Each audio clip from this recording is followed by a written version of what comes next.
이거 더 깨도 No, 고도나. it's fine. It's great. 그래서 강화 덱스가 거기도. 딕. Okay, so, John, I'm rolling. Okay. It's good. So let me show you. And wait, 1 minute. So sorry. Yeah. Don't put it on. Disconnect it so that it doesn't ring, because then the sound will come here. Yeah, it's better because you see there are two lines going, so it can. That's it. Come with the two pen, Anna. Come here. Yeah. The two pen there. Yeah.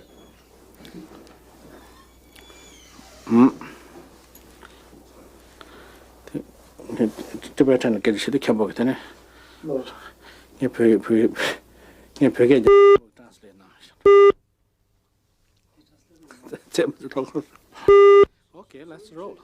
Let's just start with a basic question, for example. All right. How can we make this video taping into an offering of some kind? How can we visualize it or, treat it that way?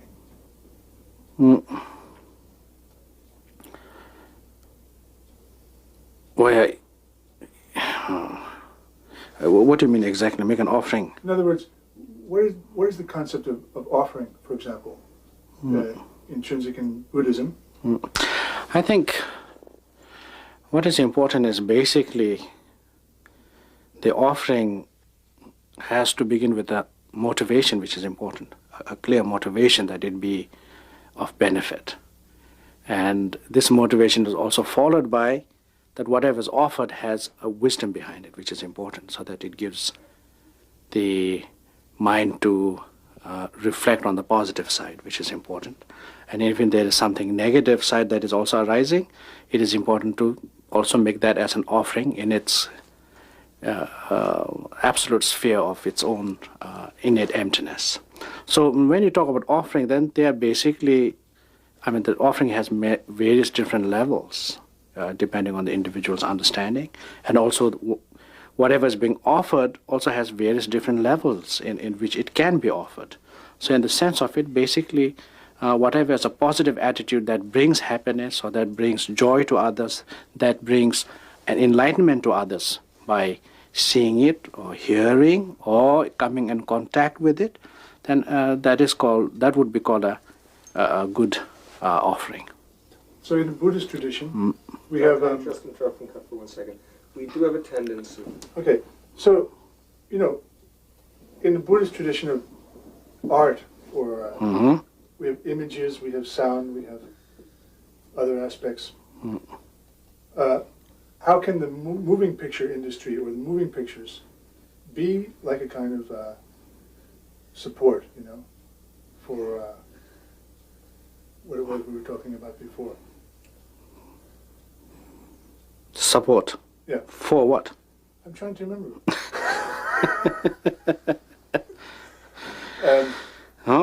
Actually, you see, when they are making a movie or whatever, you see, the thing is that the movie itself is really a double illusion. Our life itself is already an illusion. On top of that, another illusion is displayed. So from the point of a practitioner, one can already begin to merge the reality of this life as a display of what you're seeing on the screen. So I think a lot of movie producers who are making movies, they begin to see their life as a display. They begin to see that there's no real, inherent essence, because they begin to see that life itself is a play. So in a certain sense, the way the images arises, the way the images dissolves, that is none other than the play of the mind. So one can easily see that as the play of the mind. So if one can recognize that, then that itself is a flow of the meditation itself. Because the meditation really is not to cling to the objects or identify them, but simply having the space to relax and see it as a skillful play of the wisdom. So I think the movies that are made, though there are various different types of movies that are made that has different ideas put forward, nonetheless, it does make one think and look at it from a different point of view. And that is very important. Whether we read or whether we see a beautiful picture, as long as we can realize, you see, that these pictures that we see are really a display. And we're able to see that as a display and see that the outer display is the inner display. They're in union. There is no clash, or there's no separation. Then basic teaching of the Buddha is exactly that. He says inner and outer manifestations are of one, of the nature of mind. So in that sense, I think then movie making is really making you see the different emotions, the different ways we have sort of been attached to, and in a certain sense, letting that attachment also go. So I think it can be very, very instructive or very beneficial.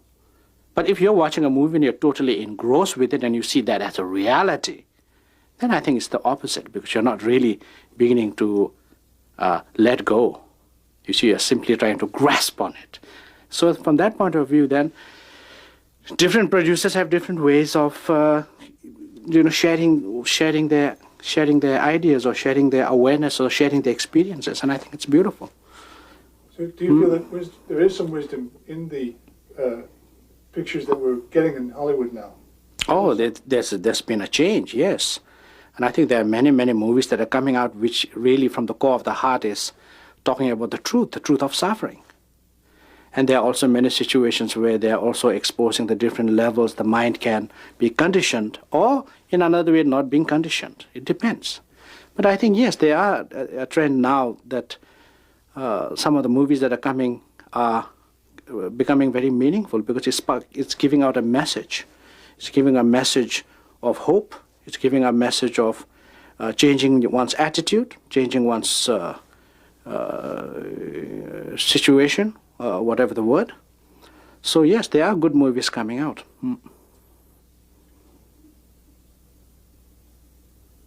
Why is it do you feel, Rinpoche, that now the Western mind can appreciate or can really integrate some aspects of Eastern thinking, or non-materialist thinking, or Buddhist concepts?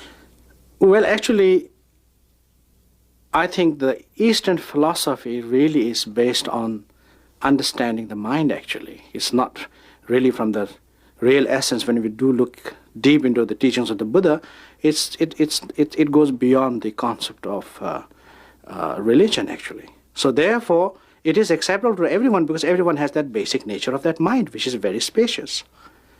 Now, to say Buddhist or Christian or whatever the different religious names that we are using, or that we call one's faith by, in fact, the whole point of the Buddhist teachings is to transcend that, not to be caught in the duality and the process of, you see, because if one is, for example, if we say something is good, then something has to be bad. If we say something is great, something has to be inferior. So the point of the Buddhist thing is to let that mind accept the equanimity of everything, in which the mind is really in balance. So in fact, Buddhism is a nature of the mind. It's not really a religion. We don't come as, because if you believe in a religion, you're believing in a system, and the whole point of the teaching is based on how to open up that, how to become more spacious, how to accept the mind's infinite potential, how to understand that. So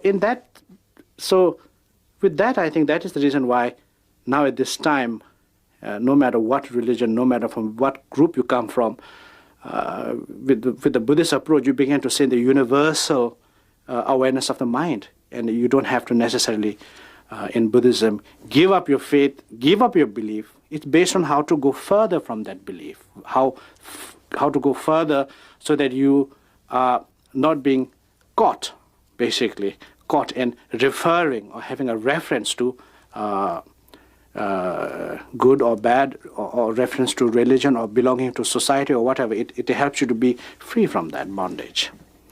So I think that's the reason why it's appealing to a lot of people at this point.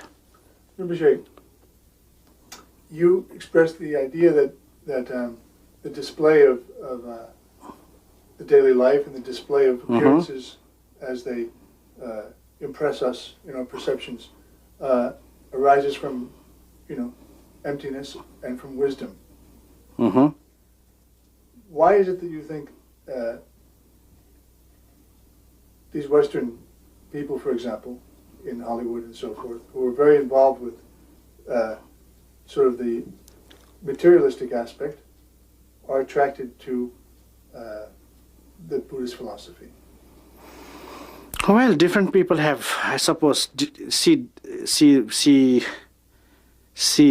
Buddhism in different ways. But one of the important things, at least, is that, these people that have had material success, they're not finding happiness in that material success. Why? Because having material success means falling into conditioning. And the whole point of conditioning is that it makes you identify black or white, creates a division. So in that respect, then I think the turning towards Buddhism or hearing the Buddhist philosophy is basically really that mind is not depending on materialistic objects or achievements. Rather, it is freeing of the habitual conditions that we have followed through. So in the sense of that, I think these people who have had everything, those people who have gone through trying to experience the ultimate have never really experienced, because they have always been caught in the frame of mind of what that experience can be. They have not really let it go in that sense. Let the wisdom arise, let the intellect really rest. So I think in that respect now they're beginning to see that the teaching